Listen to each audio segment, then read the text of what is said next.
Hello, live studio audience and people at home. My name is Kevin Walsh. I am the Enrollment and Marketing Director here at Motion Picture Institute. Thanks for your patience. We're trying some new streaming experiments today, and as usual with experiments, they're experimental.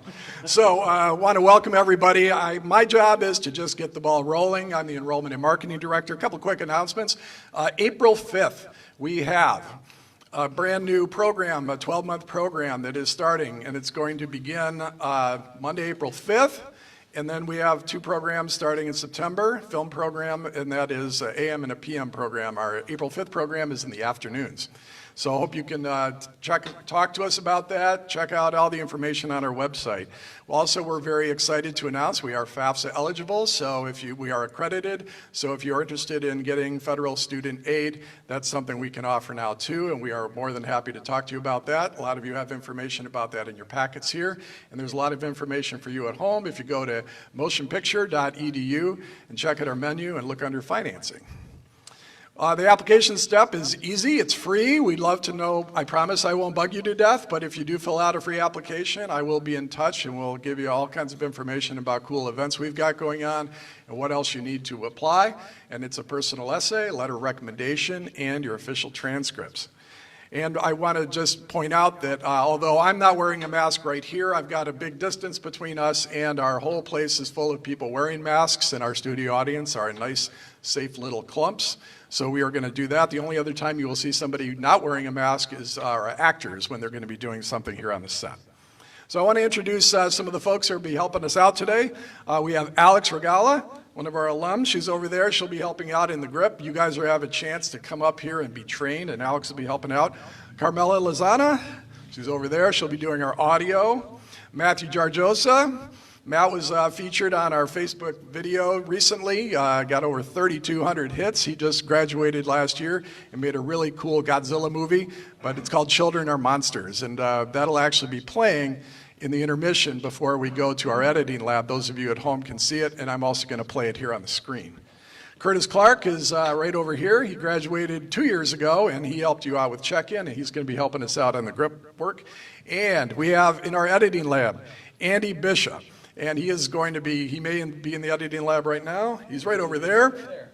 So if you have any questions about with any of these alum, please talk to us. And also, it's my pleasure to introduce our staff that is here as well. Director, producer, one of the founders of the school is Doug Schultz. I don't know if Doug is in the room. Kurt Mary is right over there. He's our CFO, one of the founders of the school, also a producer, writer. He and Doug built this school, and they've made many movies together. Jeremy Schroeder is over there. And Jeremy's our light and grip department instructor, and also he's our equipment manager. Catherine McDermott's joining us online. She's our producing instructor, but she was also at Columbia Pictures. And she also handles all of our day-to-day student activities. Scott Norman is one of our acting instructors. He's also an alum of our program. And also Patrick Elliott is right over here. He's our camera instructor and amazing cinematographer and also an alum, right? That's right. Okay, so I'm going to turn it over now to Scott Norman, who's going to share his story a little bit. I'm going to be behind the scenes, making sure the audio is right for everybody at home. And thanks for being here, everybody. Feel free to ask us questions. We're going to take about a 12-minute break after we get you on set, so you can go into the edit lab and see how that happens. Here you go, Scott. Thanks. I want to show you something here before I step up. I think I had to switch the cameras around because this camera I had to move to be. Got it. Thank you. Okay, sure. Handling all the problems on the fly. That's filmmaking for you. Hello, everybody, and thanks for coming out on this fake spring day. It's kind of nice out. I'm really pleased with that. So I'm glad to be able to be outside. So as I was introduced, my name is Scott Norman. I am graduate of the program, and I am one of the acting teachers here. And we'd like to have me tell you my long story, my relationship with the school, because it's kind of extended, but I think that it will enlighten you as to the benefits of coming to school here. I'm going to tell it memento style in reverse order. I'm going to start with where I am now and go back to where I started, and I think that's probably the best way to show you how I came along. So I'm teaching now, been here for a few years, and I really enjoy it. I love working with the students, I love working with these other teachers, especially because many of them were also my teachers when I came here a few years ago. I think maybe 4 years ago, I was in those seats, on this stage, hoping that this school was going to be all that it was cracked up to be. I made the decision to come. It was the best decision I think I made, and I hope that you make the same decision. At the time, I was an actor, or maybe, I can't say struggling, because I'd been a professional actor for a few years already, actually 10.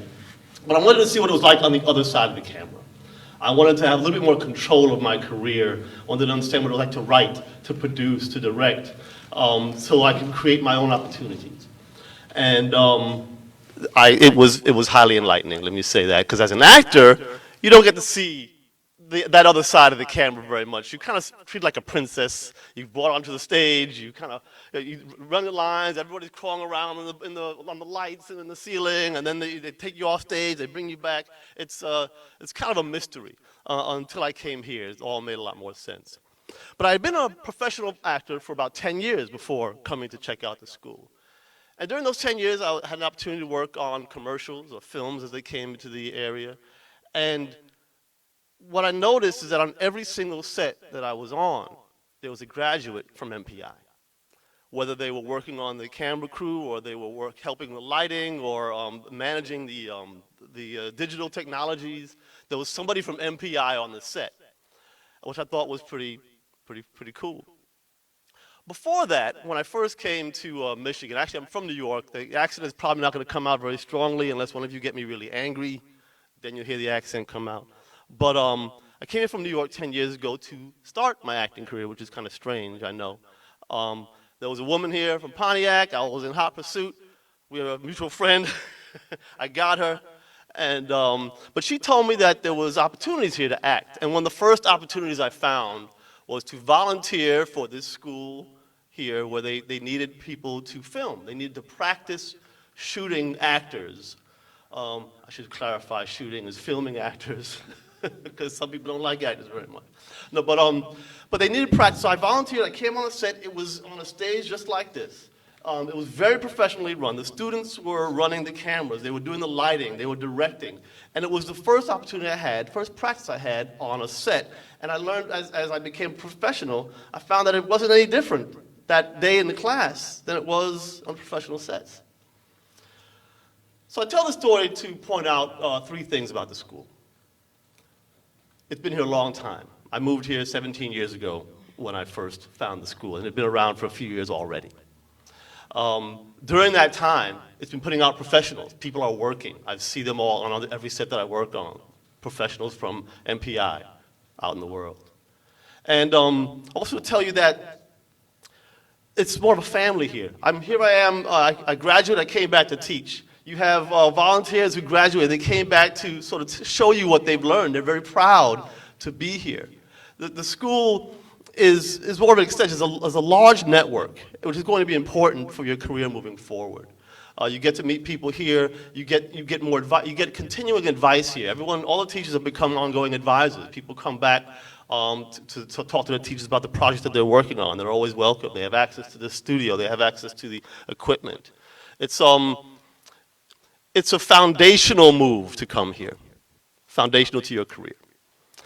So today, we'd like to give you a little taste of those foundations. We're going to set up a little scene here, and I'm going to need some help. I'm going to need some volunteers for a number of things. I'm going to need a couple of actors, and I'm going to need a couple of people to be the crew. So my first question to you is, do I have any actors in the room? Or people willing to act? One, please stand up. I need one more person. One more. Don't make me drag somebody up here. No? 2, thank you very much. Would you 2 please come up and stand over by the bed for me, and I'll give you some instructions in a minute. I'm going to need, how many? Maybe 3? 3 or 4. Okay. Oh, we stand by the bed over here, and I'll come and give you instructions in a minute. Anyone want to help out with the filming? So we need a camera operator. Camera operator? Okay, 1, 2. Focus puller. Can I have someone for sound, maybe? Sound person? You get to actually see what it's like on a set. Come on.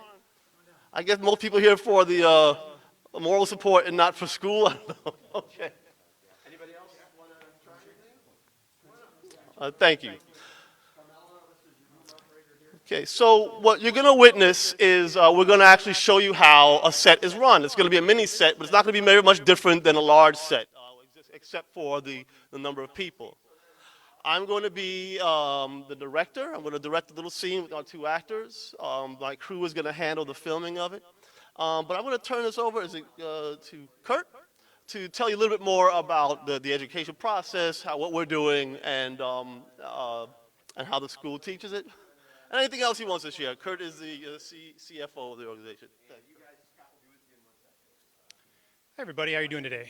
Thanks for coming out. As Scott mentioned, my name is Kurt Mary. I'm Director of Education here as well as the Chief Financial Officer. And what we're going to do here is a little bit of a run through for a film, what we call an active film set. And this is a component of what we do actually in class when you come to our program. You know, kind of unlike a lot of film classes that you'll find at the university level, especially in Michigan, you know, you're mostly relegated to you know, watching films and doing more theory-based courses. You know, more about, you know, why you make films as opposed to how you make films. And this particular program that we have is really focused on, you know, how you make movies, the process involved. So it requires, you know, getting physical and actually getting out there and actually doing the jobs that you would find on a film set. So we have a couple classes, quite a few classes that kind of focus on this. One of the fundamental classes that we teach is called Production Lab. It's in the first term. So the first week of class, students actually are on set here on the sound stage that you're in right now. We have a set that's constructed for the class. This is a bedroom set we threw together for this class. We build lots of sets here. It changes, you know, semester to semester, year to year. But the point of it is to, you know, kind of replicate what you'd find on an actual Hollywood movie set, you know, what it actually like in a professional world. And so we have a film set, we've got, you know, set dressings, props, things like that. We have of course, our equipment, we have our camera crew, we have our lighting crew, our audio crew, our AD department. And we sort of, we bring in four instructors, we break the class up into small groups, they train in these different departments for a couple of weeks, and then we also do these simulations where we shoot scenes. So students learn, you know, by actually doing the jobs. And, you know, this is a constant cycle that goes on throughout the entire school year. But we really get them off running early in the program with some of the most basic stuff because within that first term they have to go out and actually, you know, direct and shoot and work on crew on each other's movies, all within the first 12 weeks of class. So they have to have some basic skills in order to do this. And so, you know, we train them up on this various aspects of the camera department, lighting, audio, AD department, which is assistant director. You know, assistant director is a person who works alongside the director, but really their job is to make sure that the production stays organized on set. Otherwise, it's like herding cats. Everyone's off doing their own thing. So it's important to coordinate everything. And so we have a AD department that sort of does what we call calling the roll, and that is, you know, you typically hear things like, you know, quiet on set, you know, roll camera, roll sound, roll camera, and then you hear the word speed, and then the director says, you know, action. So that's an ongoing process. They have to learn how to do it themselves. They have to learn how to listen for it and what order things get called out. That's important, just as more of a protocol kind of thing. But you see here we have an audio department, we have a camera department, we have the director, of course. There are many departments working on the film set, you know, makeup, script continuity, all kinds of things I won't get into, but these are the basic ones we're showing you here today, camera, lighting, and audio. And so you'd notice there's quite a few people in the camera department. It's not just like working with an iPhone where you basically pick up the camera and shoot right with your iPhone. With a motion picture camera, it's a much more complicated piece of hardware. You have a lot of attachments and devices to it, and you have people who specialize in handling the camera. You have the director of photography who is actually in charge of the entire photographic process of the movie, which, you know, they oversee not only the camera department but also the lighting and grip and electric department. You have the camera operator whose charge is to make sure the shot is framed properly from start to finish.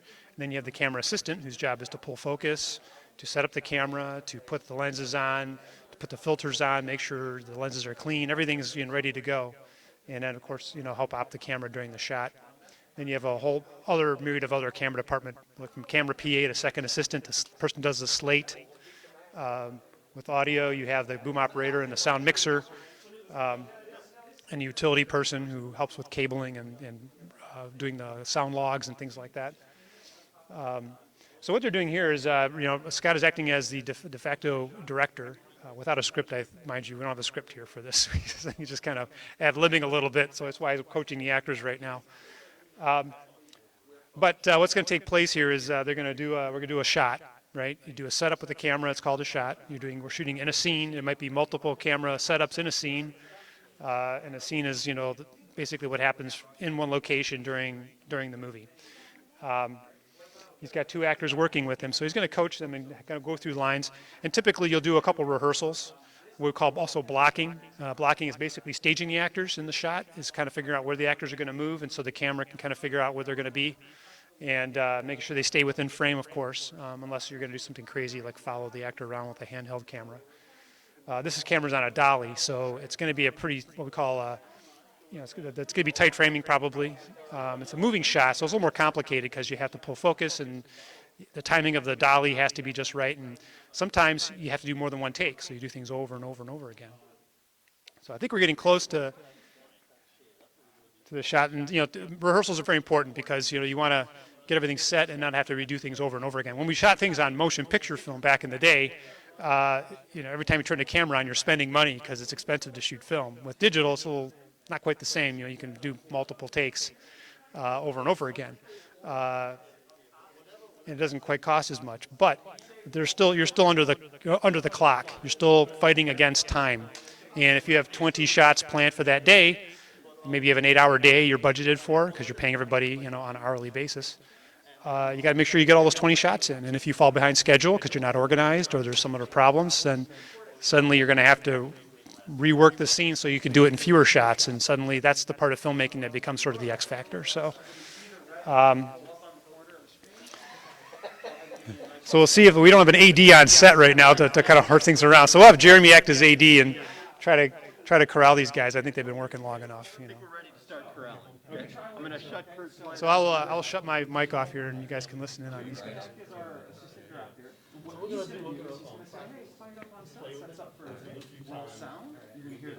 Okay.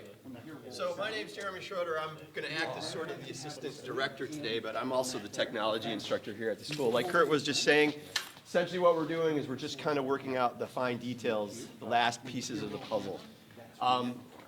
The way we normally would have approached this is we would have started with a rehearsal, which would have told us where all the lighting needs to be, where the camera, where everything needs to go. We've kind of already done all that. We've kind of done the rehearsal. We've set up the equipment. So what we're coming up to is the point where we're going to see the final rehearsal with the actors, work out the final details technically with the technical crew, and then hopefully go ahead and shoot it, get it in the can, and move it on to the next shot. And then we basically just start that process over and over again. We do that for days and weeks and months until we've made all the shots for the film. So, Scott, how are we feeling about, are we moving up to a point where we can maybe just see a rehearsal, rough rehearsal with you? We definitely need a rehearsal. Yes. Okay. So what we're going to do first off is just do a quick rehearsal with the actors. We're not going to bring the camera and any of that equipment into play just yet. We just want to get a feel for how the actors are going to go, and then we'll start kind of working in the final details with the camera. Indeed, okay. So we're going to go for a rehearsal. Yep, rehearsal's up. Yeah, camera can practice moving if they want to as well. I could maybe I'll tap you guys as far as moving it, Okay. and see how that rolls. So rehearsal's up there. Matt, stand down, and anytime you're ready there, Scott. Okay, we're all set. And action. Well, I couldn't breathe You know what masks are for? for our protection. Yeah, but for our identities. We robbed the bank. Well, can we get away with it? I don't know, man. They got cameras. Well, we'll wear the mask just to hide our identity. What are we gonna do now? We'll get away. We'll start over new. But that wasn't what the money was for. Well, we'll rob another bank on the way. We only have like a certain amount of money. We only have $3,000. Well, we'll have to get more money to get on with our new lives and start over. Well, I guess please don't catch you. COVID will. So, Cool, okay, that was a good rehearsal. We can see where the camera tracks a little bit, and I can tweak the acting performances a little bit. And we'll go for a take next. Very good.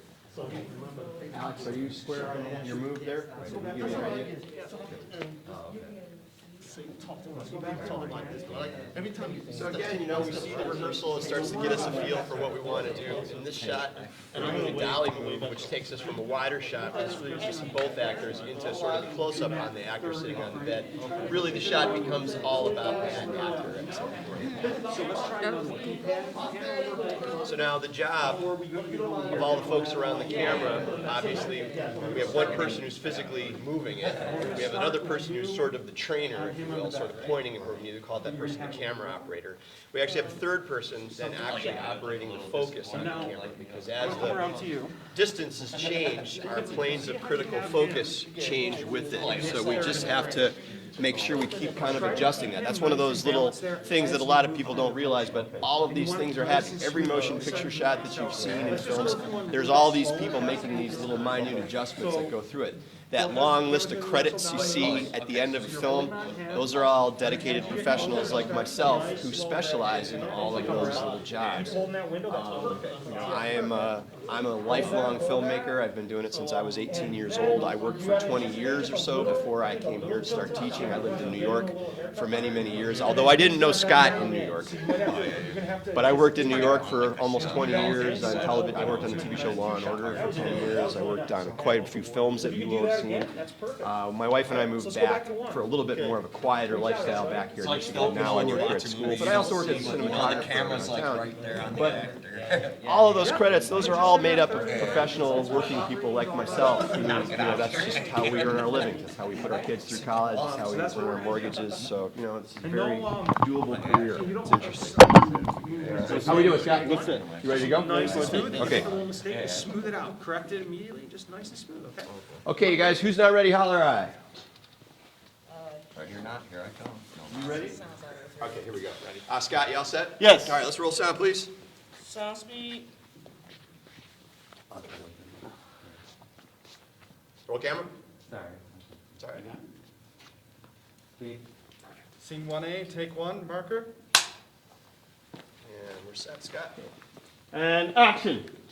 Well, I couldn't breathe Do you even know what masks are for? for our identity, Okay, back to one. It's okay, start over. Keep rolling. And action. well, I couldn't breathe Do you even know what masks are for? for COVID. No, for our identities. We had to protect ourselves from the robbery. Well, we'll rob another bank. That's not what the money was for. Or, Well, what do we do now? I guess, if the police don't catch you, COVID will. COVID? Okay, cut. Back to one, please. I forgot a couple of things. I still see we're still playing around here. I forgot to tap my. As a cinematographer, can I make Go ahead. You want to see that red dot disappear? There you go. Perfect. In the light there, perfect. So let's find. Let's get a mark for you when you're pushing in. Oh, okay. So that'll trigger that. Yeah, so we're, so you see we're making a few little adjustments. We saw some things we liked, we saw some things we didn't like. Probably we would have this a little bit more refined. But at this point in time, we're kind of running through it, and we've got some people who have never done this before. We're just gonna go with what we have. But again, these are all of these little details that a film crew works out. It's a meticulous, deliberate procedure that takes patience. It doesn't happen. It's very different from a lot of media production that maybe you've done like for news. We're a little bit more controlled. So How you guys doing? Good? awesome, nice move. Yeah, that looked great.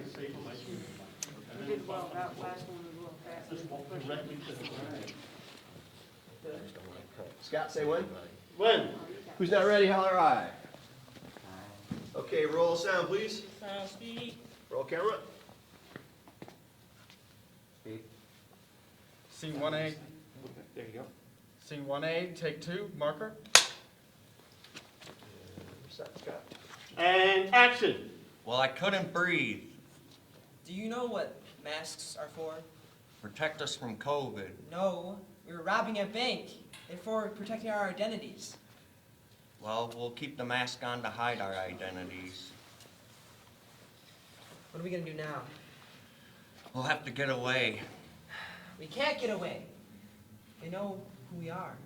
Well, we'll keep the mask on to hide our identities. Well, I guess if COVID doesn't catch, I mean, if Say the lines, okay, say it again. well, I guess if the police don't catch us, COVID will. COVID. Cut. Back to one. Let's try one more time. That looked really good, actually. That worked really well. Hey, Patrick, Yes. do we want to throw the focus to our number 2 man when he comes in there? We definitely could. Why don't- Let's, can we see that a minute, Scott? yeah, let's get a mark, so let's get the dolly all the way to 2. I'll put like another. So right now, I'm sort of acting as the cinematographer and the assistant director at the same time, which is a little bit unorthodox. But what we're going to do, we saw something in there where the focus on the actor with the hat on, we thought maybe it would be nice to throw the focus to that person. So what we're going to do is make a quick adjustment to our system. And the person operating the focus, called the focus puller, is essentially now going to create a new mark on his little set of marks on the camera that he can dial the focus in on that actor when he's actually in that position. It's a quick adjustment, but these are the sort of little things that we can tweak and kind of finesse as we go through this. And what we're really trying to accomplish with those little focus changes are basically just drawing the attention of the viewer to certain places. It's very similar to how your eyes work. Your eyes focus on what you're looking at, right? So in a motion picture frame, if we set the focus in certain areas, that just sort of naturally draws your eyes to those places because your eyes want to go to places. Now we're gonna add, I'm gonna add 4 back here. And this is just going to take a second. When Patrick's got it with his crew there, we'll go for it. 4. Okay, so it's gonna be 1, 2, 3 on the dolly push, and then Now, there's several ways we can do this, but we're just doing what we call critical focus, where we just do it by eye. There's actually a few other methods we can use to do it. We can actually use the tape measures, and believe it or not, all the science exists to do it by the numbers. so you're going back the opposite direction. You see that? Makes sense, right? Scott, you okay? Yeah, camera's all set, we're ready to Patrick, try. you ready? Okay, here we go, guys. So let's go to 1, guys, and set up for a take.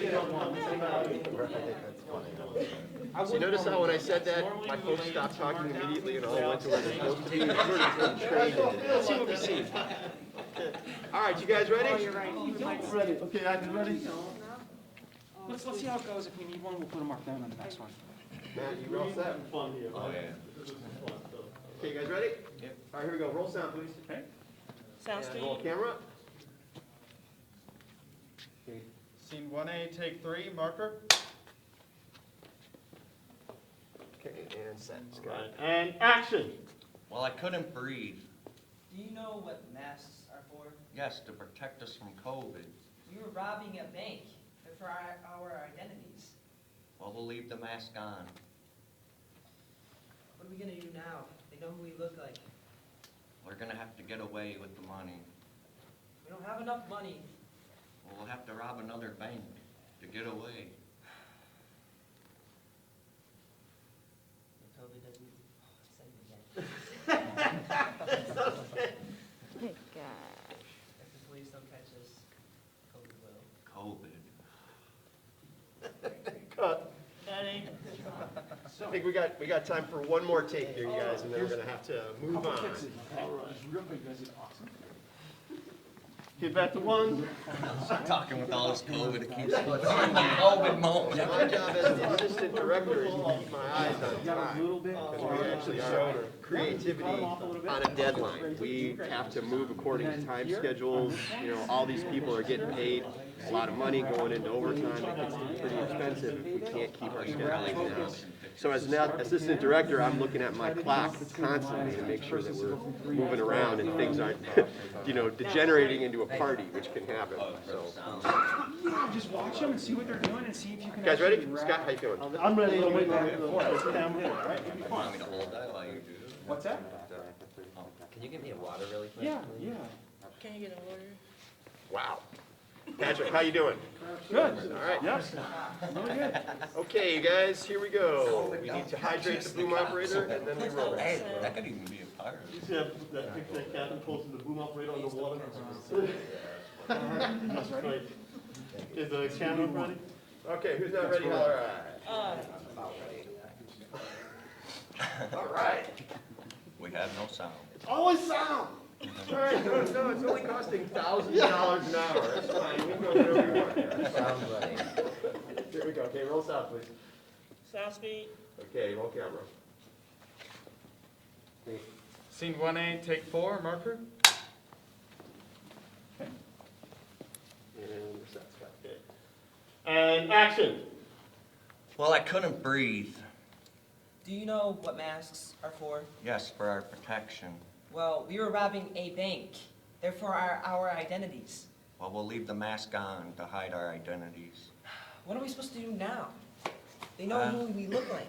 We'll use the money to get away and we'll keep the mask on to hide our identities. We only made so much. There's Well- not enough for us to get away. We'll rob another bank to get away, to get more money. If the police don't catch us, COVID will. COVID. Cut. Cutting. All right. Good. That's a wrap. Yeah, that was a lot. That's a wrap. You get your mask off, fellas. That was nice work on everybody's part. I'd actually, if my volunteers don't mind, I'd like you to come to the front here and tell us a little bit about what that was like. I'll get you settled. They'll get settled. Hold on.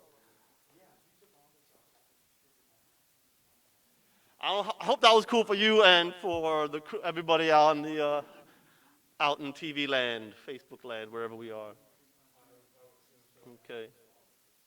So I hope you see that there was a lot of teamwork going on there, a lot of practice, and that was mainly because we have, it was our first time at this for many of our volunteers. But yeah, if you could just line up over here. Quincy, I don't know if you don't mind, we'd like to hear what it was like, because you had the camera on your hands there. If anybody would like to share, if you could step to the mic and just say what it was like. The camera's heavier than what I've operated. I operate off of a DSLR, and it was really fun trying to frame the shot, and I look forward to doing more of that. Was there anything brand new or enlightening for you from this experience? I guess the whole feel of doing the shot over and over. One mistake, try again, reset. Yeah, I liked everything. Okay, cool. Well, thank you very much for sharing. All right, next. Hello. Yeah, and what I you did the doing boom. there? I did the boom mic. It's a lot of fun doing it. A lot of fun things you hear, and it's hilarious. So. Yeah, well, that's interesting. The boom operator tends to hear a lot more than everybody else. Yeah. You see it in, like multiple conversations and. Yeah, apparently they were hearing it rattle because I was shaking for too much coffee this morning. So no more coffee when I'm doing the boom mic. If you learned anything was brand new for you, what was it? Well, being on the different angle of the camera, and being behind the scenes. I did both mimesis with them, so being on behind the scenes was pretty cool. I have to add, with the boom mic, I've actually heard people getting fired because of what they said that the boom operator could capture and nobody else could hear. It's that precise. You can hear things very clearly. Right. Oh yeah. Definitely clearly. Just like when my cough was coming on in the last take, I'm like, here comes the cough. Shit. All right, thank you for sharing. All right, yeah, For you're helping welcome. out. Thank you guys.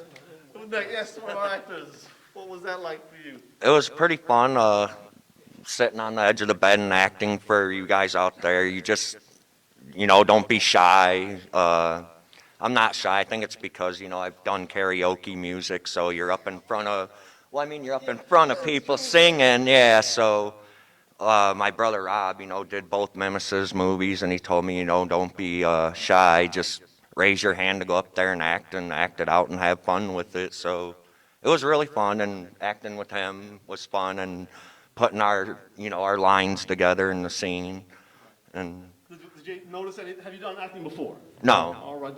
Were you surprised at anything on the set? Did you learn anything? how the cameras move like up at you. I mean, you know, you watch a movie and you see the zooming in on the people's face and the fading out. So it was neat to see this operate as we were acting, and I was trying not to, you know, like get distracted and look over and watch it like, hey, here comes the camera. Oh yeah, yeah. So yeah, it was really fun. So if you guys like acting, go up there and give it a shot. I mean, you might laugh. They just cut it and take over again and go right back at it. Yeah. Oh yeah, you're welcome. I mean, basically the same thing as what you said. It was kind of fun. I mean, I don't really act, so, but you know, it was just kind of fun just to kind of mess around and kind of get the lines together. I mean, at first it was a little more nerve-wracking, but once you kind of like do it and start kind of getting through it, it's just kind of something fun you can do, and it's interesting. What did you see that maybe surprise you, if anything? It was just kind of cool just to kind of like when you're watching like a movie, you only see like one part of everything, but like when you're acting for the whatever you're doing, it's like you kind of see how like everything like comes together to make it work out. All the all the action that is required to make it work, and all the other people coming together to make the whole thing what it is. Right. Thank you very much. Yeah, it's a team effort indeed. Yeah, thanks. Yes, what were you doing? I was doing the focus for the Focus, camera. yes. Yeah. Tell us about that. Was that new for you? Yeah, that was definitely new. It's really interesting to see how they actually like keep track of where to do stuff like that, like all the tape and like cues and stuff. It's really interesting to see that from a camera perspective, I think. Have you worked on a camera before, on set or anything? No. No, so this is brand new. Yeah, So this is pretty new. what else did you learn aside from the intricacies of the focus? Yes. Was there anything else cool or new for you? Yeah, well, I got to hear like a bunch of other stuff, like direction on how also the camera works, because I was right there. So it's also interesting to learn as well. So. Cool. Well, thanks. Yeah. Thanks for coming. Thanks for helping out. Appreciate your help. Yes, I hope you all can see. Yes, thank you all. We really want you all to see the effort and teamwork that goes into shooting just a small scene, and how much coordination is involved. And I also want you to understand that the way we did this today, I mean, despite having to teach our volunteers what we're doing, is no different than what happens on a professional set when they're spending thousands, millions, tens of millions, hundreds of millions of dollars. Just a matter of more people who know what they're doing and don't have to necessarily communicate because they already speak the same language, they already know what they have to do. And these are all the things that you'll learn here. My story is that I was told you as an actor, we're kind of like the princess. We come in, we say our lines, we take off, people do things, we come back. And I never knew what was going on. But after my first semester here, I was hired to do a commercial. And it was absolutely enlightening because I all of a sudden knew what was going on. But on the set, it was like I could suddenly speak Chinese, or I suddenly knew Kung Fu. It was like everybody was just gibberish until that day. Now I can hear so clearly. I was compared to the Matrix when they inject Neo with Kung Fu. And he wakes up, I know Kung Fu. That's how it felt to me. All of a sudden I knew Kung Fu, I knew movie making. And it was, I saw everything going on around me in a whole new light. It was like someone turned on color, and I'm in a black and white world. So I hope that if you come to school, you'll have a similarly enlightening experience. So next, I think we're going to go on to the editing suite. Yeah, I can give a quick. Okay, I'm going to turn it over to Kevin. Thank you all for helping out, and we're going to have some more fun with this scene. All right, again, thank you very much. A round of applause for all of our volunteers.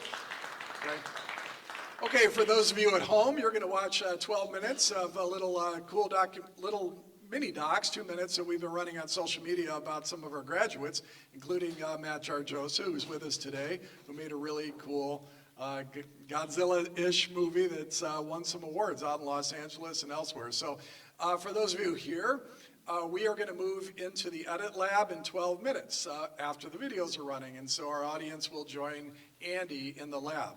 So for the next 12 minutes, feel free to walk around if you don't need to see the edit or don't want to, and you want to talk to Kurt or me about financing or entrance or anything like that, that's cool.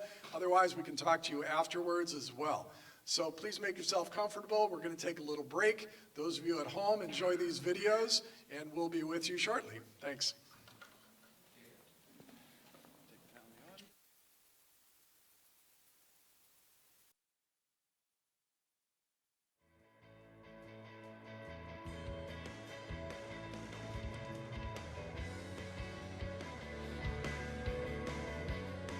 My name is Brendan Schreiber. I'm the writer and director of Amendment.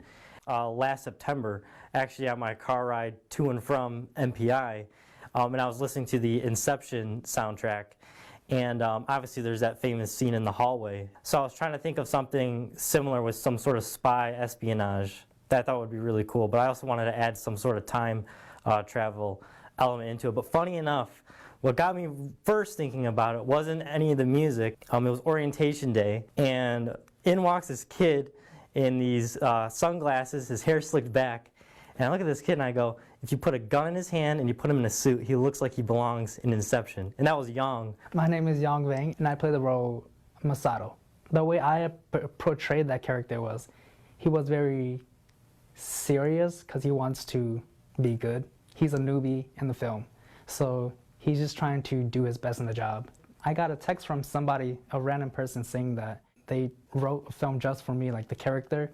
And then I told Connor about it. And I was asking Connor, who's this person that that's just kept asking about me? My name is Connor McBain, and I am a graduate of the MPI production program and the acting program, and I play Edwin in Brendan Schreiber's Amendment. So Edwin is sort of the guy, you know, cracking the safe. He's the guy sort of behind the scenes of the job, the brains of the operation, if you will, where you have, you know, Masato and Isaiah on the scene, getting the job done, getting the details, nitty-gritty. I am the guy, you know, they're kind of relying on to break into the safe.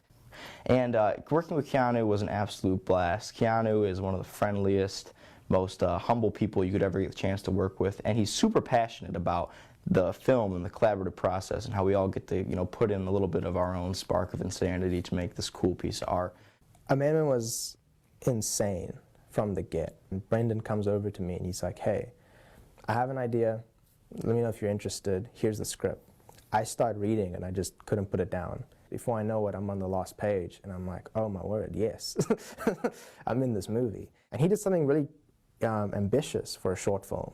We moved like 3 times in a day, and we still had time to take a break and play cardhole and eat like sandwiches. Like, it didn't even feel like work. I was just told, hey man, we're gonna roll now, you ready? And I was like, yeah, let me just get this one beanbag in. Even though by the end of the day we were all tired, wish we could go back to that and do that again. But that was a really cool experience, seeing everybody work together and get it done.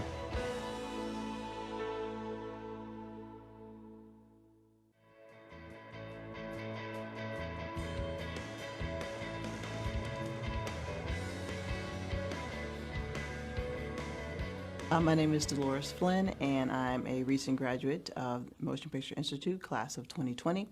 My thesis film is called Mama. It's about a woman who suffers from postpartum depression, who decides to leave her family, and she comes back 11 years later to deal with the fallout. I came to MPI as a former journalist, so I've always loved to write. And in graduate school, I took a screenwriting class, which made me fall in love with movies. So it just worked out that the timing was right. I was passing MPI one day on my way to church, and I was like, you know what, I'm going to go check that out. And the first time I set foot on the soundstage, it just felt like home. What was most surprising for me is falling in love with directing and working with actors. I really think that's a passion of mine that I want to pursue in the future. Dolores Flynn is insanely meticulous. She's got everything down to a pin drop. It's really, really insane. And working with someone like that, as an actor, you can't get better than that. I've been fortunate enough to have been busy since we stopped classes on September 11th. 2 projects that I'm most proud of that I can't really say too much about, but it's a Pepsi spot and then a show with National Geographic. And I think what's most significant about those projects is just the impact that they're going to have on other people. They're just very inspirational stories.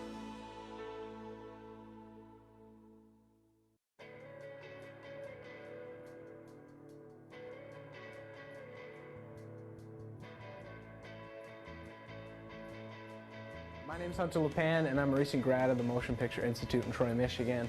I'm originally from Canada. I moved here for school. My thesis film is The Superstitions, and it's a film about common superstitions, so like 7 years bad luck when you break a mirror, or if a black cat crosses your path, you get bad luck. And when it came to my thesis, when it came to thesis season time, I was like, I have no idea what I'm gonna do. So he's like, well, why don't you like shrink your movie into this? I'm like, but then somebody's gonna steal it. So like I kind of like was worried about it, but then I just went all out. And I'm like, you know what, I'll just lay it out. And I'm like, I can use this as a pitch. And the school is so great for that because it gave me the opportunity to understand how pitches work and how like the actual side of the business aspect of film and how that all works. So it was really cool getting to see everything come together and then to know that I could do something with it in the future aside from me just having it as a film. He came to me about that film looking for a happy, lighter tone. I didn't know how I was going to do a color grade. I just knew that like we talked about it in editing 5, I believe, and I had no idea how to color grade. And my buddy Benson, who was my colorist for my film, but he made everything about that film come to life. Claire wanted me to approach the look for the bad and good luck in a different way and showing the difference between our world and then their world. So we got to really experiment with these different shades of purple. And we went for a deeper shade that was still felt lighthearted, but also felt a little like suspenseful and tense at the same time. I came in knowing absolutely nothing. MPI prepared me for my thesis because you guys made me so over-prepared that I intended to shoot 3 days, but I only did 2. But I learned so much stuff along the way and found out what I wanted to be in the future. And it really, that's what got me through my thesis because I was so over-prepared and I knew how every department was able to work that I manipulated it to be as convenient as possible. After graduating at MPI, I'm now working for HGTV, so that's pretty cool. Like you're watching something as, like, I don't want to say growing up, but like you're watching something on TV and then you actually work for them, it's a huge thing.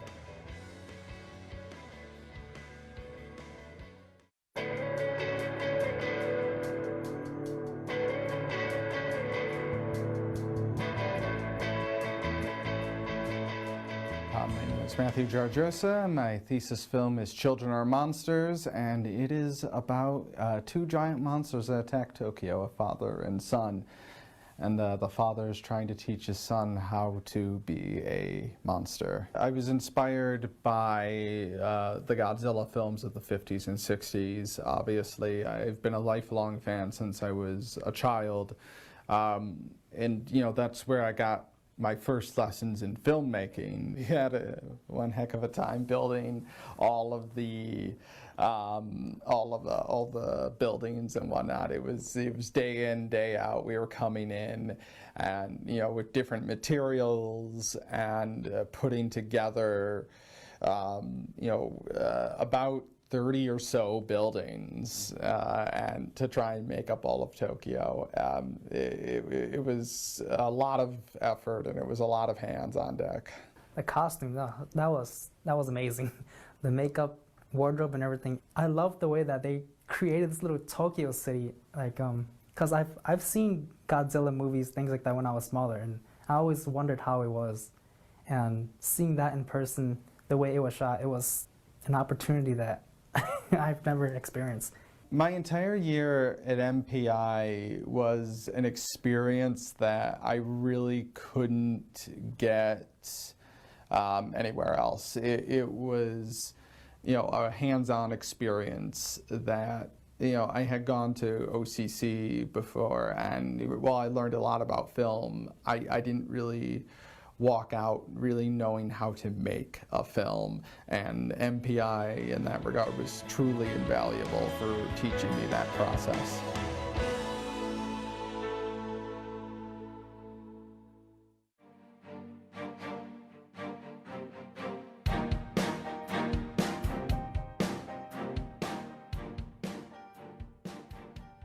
My name is Sydney Van Leeuwen. I'm a recent 2020 graduate of MPI, and my thesis film was called Claire de Lune.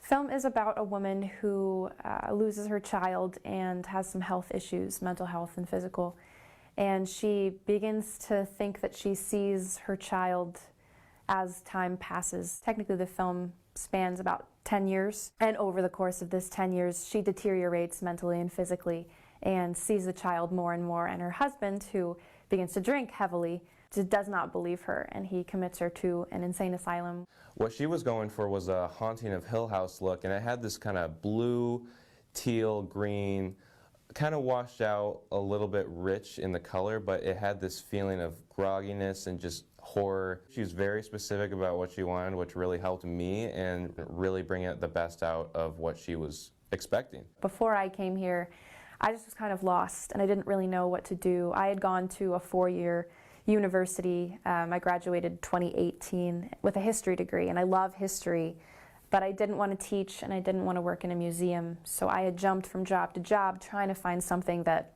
made sense, that worked for me. Winter of 2019, I found MPI. I came to a open house and I remember sitting there hearing, I think it was Scott, I remember hearing Scott talk, and I just thought to myself, this is where I need to be. This is the place.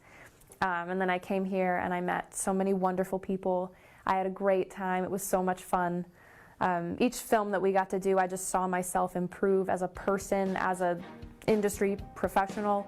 It's a process, but everything in life is a process. So I'm just enjoying the ride.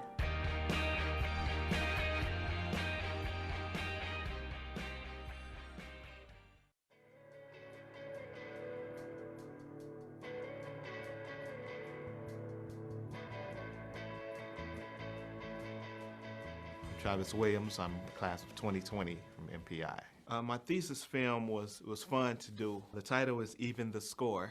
It's about a middle-aged computer programmer. He has a younger wife, so he makes sure he keep her happy. And he's just frustrated that he can't get his credit score to come up to what he wanted to be, so he can live life lavishing. I came to MPI for the sound part of it. I'm a musician, been doing music for 30 years or so. I learned a lot about film sound is a little different from music sound. I learned how to mix movies opposed to music. It's a different beast. My overall experience was, it was great. Befriended a lot of people. I have new friends now. Most importantly, I have a lot of friends in the movie business. You need people. You can't just do that by yourself. You need people, and I think it was some good team building skills that we learned here. I think the hands-on approach was very important.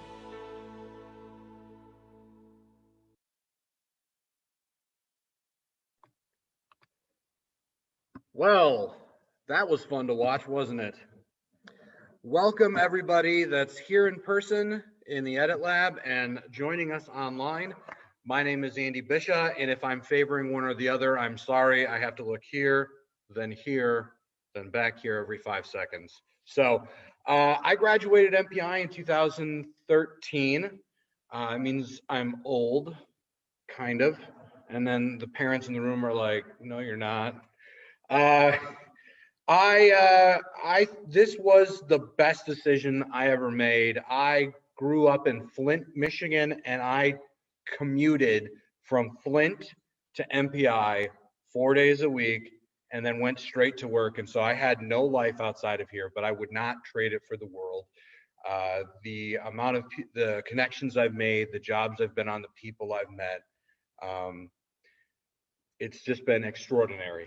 And I've done a lot of commercial work for companies like Ford and General Motors, BET. I've done some music videos. I've done some independent films. I've done some television shows. I've done it all. And I've even dabbled in animation. But my heart is really in the editing realm. And a lot of you out there, how many of you guys here in person make stuff currently and put it up on like YouTube and stuff like that? A couple of you. Okay. So you have to edit your own stuff, and you guys might have a little bit of an understanding about it.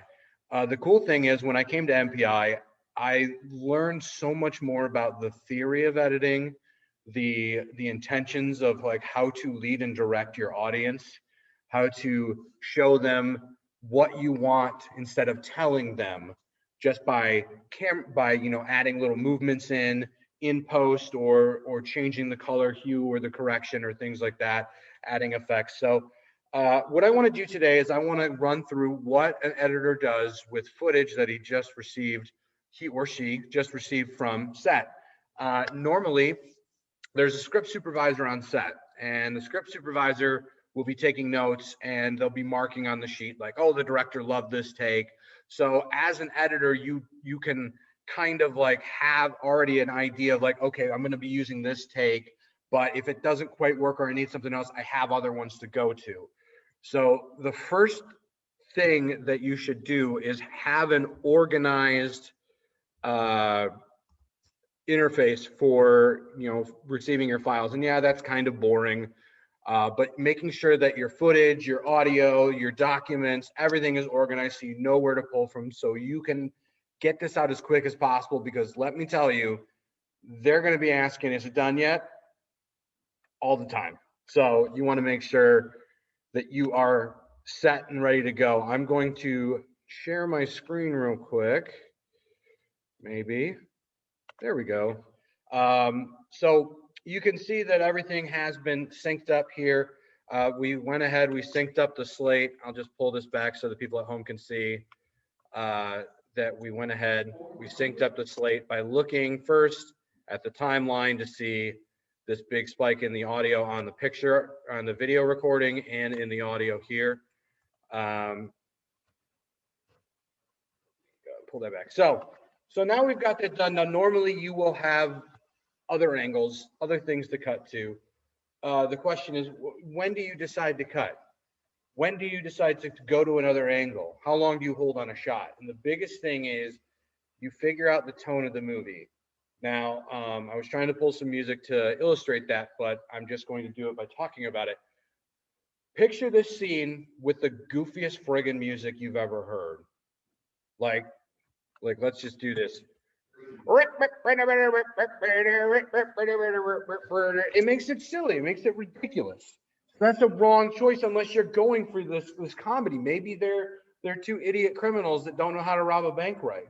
But if we want to sell like the importance of this scene, the fact that he's like, we got to start our lives over. We don't have enough money. You're going to want to put something impactful in there. If it's an actiony sequence, you're going to want to cut it up a lot faster. You're going to want quick cuts going back and forth to show the action. Boom, keep the audience moving, looking. But if it's a scene like this where it's like, what are we going to do? You want to pull them in. So the camera movement already did that with that dolly movement in, and holding on that might not be a bad idea. Cutting away occasionally to show, more influence on this guy over here. Because the shot primarily is like centered on the guy on the bed. So we might want to put in a couple shots of this gentleman in the background, but for the most part, we're going to want longer holds. We're going to want moments that are going to let you build tension. Look at them, take time to look into their eyes and things like that. So those are the big questions that you get into when it comes to editing. Like right when you're starting to build your story, you need to know who's your audience, and you need to know what the director is trying to say. What message is the director trying to sell? Are they stupid criminals, or are they unfortunate criminals and their circumstances have dictated that they're screwed? So, any questions? Any questions about editing techniques? Things I haven't talked about? VFX. I have a very big background in VFX and color grading and things like that. So, if you have any questions and you don't feel like asking them right now, that's fine. You can find me after the open house, and I will be more than happy to take those questions. But does anybody have any questions right now? Yes. I'm using Premiere because I do a lot of Adobe After Effects work, and Premiere lets me throw between After Effects and back into Premiere. So I can take a clip, edit in Premiere, throw it to After Effects. I can then do all my compositing, and After Effects lets you do all the cool titling, blood shots, explosions, things like that. And then I can, without rendering it, I can throw it back into Premiere. I will say color correcting, DaVinci Resolve is fantastic. It is, I will edit in Premiere, and then I will go into Resolve and I will color correct. But the cool thing is Resolve has said, okay, we're going to take this program, which is free, by the way, where you have to pay for Premiere for their standard entry one. And they've added some great editing software inside of it. So it's pretty much on par with Premiere. I'm just used to Premiere. So like I said, I prefer driving a Premiere. You know, there have been times where I've tried, I've from Windows Movie Maker to iMovie. You don't have to have this incredible portion of the software. You can have just the basic software and it'll do the same thing. What it comes down to is you knowing the tone of the film and the message you're trying to get across. Yes.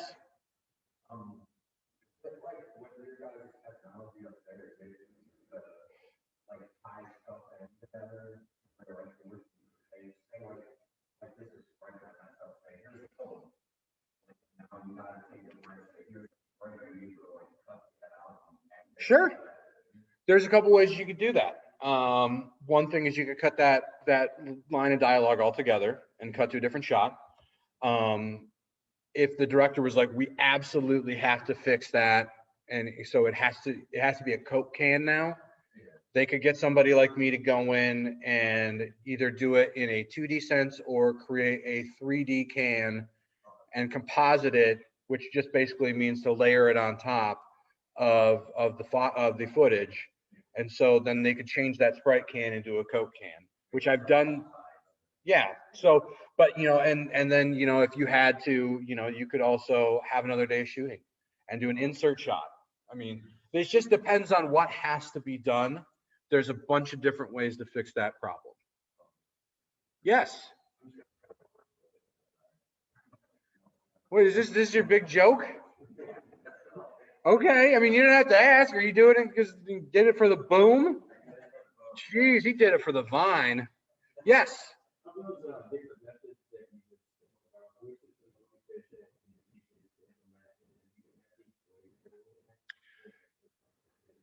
That is a fantastic question. So the easiest way would be to cut the whole line altogether, because that's just like, here we go, 1, 2, and then I delete this and I pull it back together and I'm done. But yeah. So the hardest would be the compositing, and so the layering, as you mentioned, would come into play in After Effects. I learned a lot about After Effects here at the school. There is some teaching of compositing and layering. There's also a lot of stuff that you can do inside of like Resolve when it comes to like compositing and layering and things like that. So there's some basic stuff that they go over, absolutely. And there's a lot of cool tools that allow you to fix stuff. And before I came to MPI, I was like desperately trying to learn everything I could about After Effects. I wanted to make all the cool YouTube videos with, like muzzle flash and blood splatter and things like that. So yeah, absolutely. Hope that answers your question in a long-winded way. Yes. Mm-hmm. Yes. Before you put it in, if you're gonna color grade it in Premiere, which you can do, you don't have to pre-render it. You can just add the color correction to the layer. To take it into Resolve, you're gonna render it out at a very high quality. You don't have to worry about the audio at all. You can shut that layer off if you want. It doesn't hurt to have it, but yeah, you're gonna have to render that out and then send that over to Resolve, and then import it, then render it out of Resolve and import it back. I was trained on Resolve here, and then I worked at a post-production house where they had this giant, massive suite with all these roller balls and dials and switches and things like that. And I had to learn like the science of color. And I actually worked on this animated PBS kids show called Bug Bites, that my whole job was to make sure that everything was technically acceptable for television, because there were some colors that are unsafe, mainly from back in the day when people had tube TVs. There are regulations by the FCC that say, hey, you can't, your white value can't be completely white, and your black value can't be completely black. It's squished down a little bit. Those are still in play because there are some TVs out there that can't handle that stuff, and you want your colors to look the same on a bad TV and a good TV. So I had to learn a lot about the science of balancing colors and things like that. But Resolve was a huge help for me learning how to color correct properly. And it's a free program that you can download. They do have a paid version which has more bells and whistles, which I like. But again, you can still do the basic job without it. Anybody else? No questions. You can go. You know what? You can go to the principal's office. That's where you can go. So I think we're gonna head back into the studio. If you guys have any questions, you can ask me now. You can ask me later. I'll be around. The biggest thing I can tell you is that this school changed my life. It got me on a lot of jobs. It made me a lot of connections and a lot of lifelong friends. I came off of a set yesterday, so I'm still working. 8 years, and I'm still working. So there's jobs for everyone, and if you're every department, and including jobs where you're by yourself for hours at a time, just staring at footage, like me. So I can't talk about the project that I'm working on set, but I can talk about I'm working on an animated series right now with some really cool people. Most of the cast from the show Animaniacs, Teenage Mutant Ninja Turtles. There's some people from The Walking Dead, Lord of the Rings, and I'm not talking side characters. So, but I'm working on an animated series right now with them, and all that stuff that got me to where I am is because of the basis of MPI, the connections I made. The biggest thing you're going to get out of this school is the lifelong connections outside of the school. The fact that they're going to constantly be posting jobs and things like that are available for you. So it's not just an investment in your education, it's an investment in you getting jobs after you're done. So anybody else before I let you loose? Oh, I'm sorry. There's a big light here and I just couldn't see you. I'm so sorry. For animation here, I know they've been talking about it. I don't know where they're at on that. I did a lot of like some of the compositing stuff that I learned here was like a gateway into animation. So there were some techniques into it. But yeah, that's something I know that I know they were considering. I haven't asked them if they've actually implemented that or not. I don't want to say one way or the other because I'm not quite sure. But I can find out for you. Cool. Anybody else? Just making sure I'm not being blinded by the light, can't see anybody. All right, let's head over to the studio real quick. Thank you guys for listening to me blather. You're very welcome. You've been a great audience. Okay. So I just want to take a moment to talk to our online audience. Thank you very much for spending some time with us today. Before we let you go, I just want to give you a few reminders that on April 5th, we start our new afternoon classes for our spring session. It's first time we've been doing a spring session. Usually people have to wait until the fall. So if you want to get involved with that, there's an online application process. It's really easy. You just go to our website, motionpicture.edu, and all the information should be there. You can give us a call. Want to remind you too that we are FAFSA eligible. That's the federal student loans for Pell Grants and so forth. If you're eligible for financing, FAFSA can help you out with that. You can also, since you weren't able to really get around and see the school, get your hands on things today, we invite you to schedule a private tour with us. Give us a call or come to the website. We'll show you the equipment, the cameras, this awesome sound stage that we have available to students and graduates, and that you can really get a taste for yourself if it's that we're the real deal and this is someplace you want to study. So we hope you have a great day, that you come and join us for a tour or to be a part of our filmmaking family. Thanks for your time today.